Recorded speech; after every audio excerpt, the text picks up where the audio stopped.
Avant de pouvoir démonter l'alternodémarreur intégré, en abrégé ISG, il est nécessaire de déposer la boîte de vitesse et le calculateur de l'ISG. Ensuite, vous dévissez la vis de la fiche de capteur sur le carter de distribution, de façon à introduire la fiche dans le support sur le champ de connexion de l'ISG. Il est également nécessaire de démonter les capteurs des arbres à cames d'admission et d'échappement. Pour chacun d'entre eux, il faut dévisser une vis.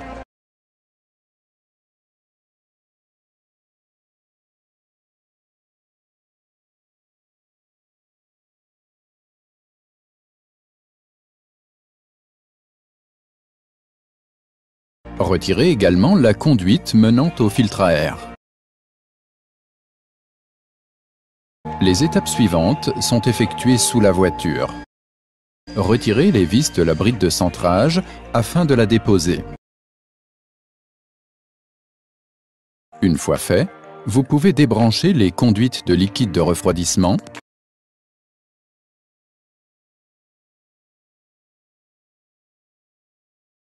et retirer le refroidisseur d'huile de boîte de vitesse ainsi que le raccord d'arrivée de liquide de refroidissement.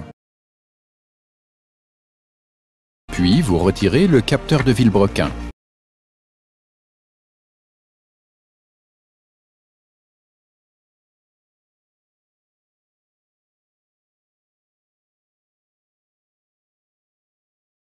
À l'étape suivante, vous démontez la tubulure de dégazage du carter de distribution. Pour cela, le moteur doit être tourné sur le PMH d'allumage. Respectez le sens de rotation du moteur. Contrôlez également la position des arbres à cames par les ouvertures des capteurs d'arbres à cames. Ensuite, vous positionnez la plaque de montage sur l'alternodémarreur intégré avant de la serrer à la main.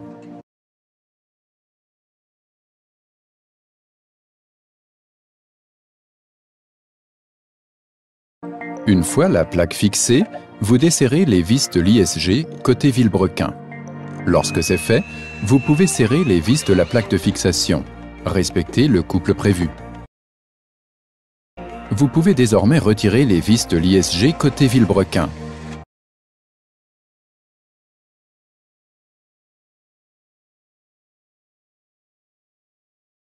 Une fois fait, vous introduisez l'arbre d'aide au montage. Vous pouvez maintenant extraire l'alternodémarreur intégré hors du véhicule. Pour cette opération, veillez à faire passer la fiche du capteur par l'orifice du couvercle de carter de distribution.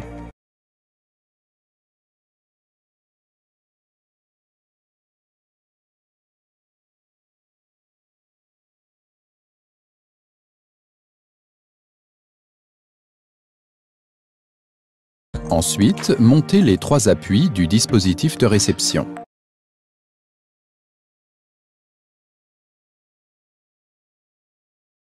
Il est désormais possible de placer l'ISG sur un établi en vue de le contrôler. Afin de pouvoir mesurer l'interstice entre le stator et le rotor, vous devez d'abord démonter les poignées.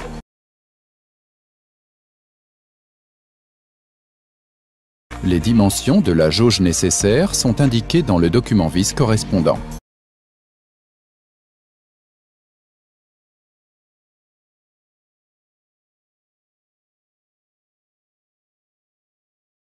À l'aide d'un multimètre, vous mesurez ensuite les valeurs de résistance de phase des bobines.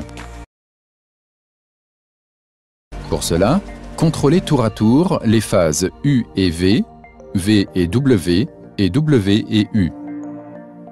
Vous contrôlez également les phases X et Y, Y et Z et X. Vous trouverez les valeurs de référence dans le document vis. Par souci de visibilité, nous vous montrons le remontage de l'ISG sur un moteur M256 déposé. Il est important de remplacer toutes les vis, la bride de centrage ainsi que tous les joints. Dans un premier temps, réintroduisez l'ISG dans l'échancrure du bloc moteur. Prenez garde à bien faire passer le connecteur du calculateur par cet orifice. Si tout est bon, fixez l'ISG sur le moteur. Dans un premier temps, ces 3 vis sont uniquement serrées à la main, puis serrées au couple prévu. Le nombre de newton-mètres nécessaire est indiqué dans le document vis. Ensuite, les 4 vis de liaison entre l'ISG et le vilebrequin doivent être serrées à la main. Lorsque c'est fait, vous pouvez desserrer les 8 vis qui fixent la plaque de montage sur l'ISG. Retirez d'abord les 4 vis les plus au centre, puis celles de l'extérieur.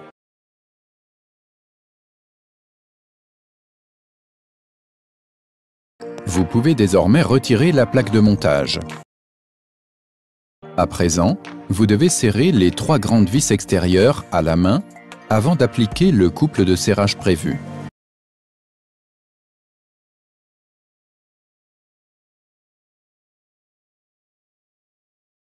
Fixez ensuite le connecteur de branchement sur le calculateur de l'ISG, tout d'abord à la main, puis au couple prévu.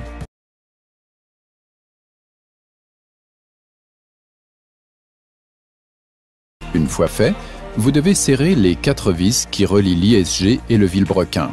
Un collègue vous assiste et bloque le vilebrequin. Prenez garde à toujours serrer les vis en croix. Serrez jusqu'à ce que les brides du rotor et du vilebrequin soient parfaitement en contact. Ce n'est que maintenant que vous serrez les vis au couple prévu. Vous pouvez désormais mettre la bride de centrage en position. Ici également, vous serrez les vis en croix, tout d'abord à la main, puis au couple prescrit.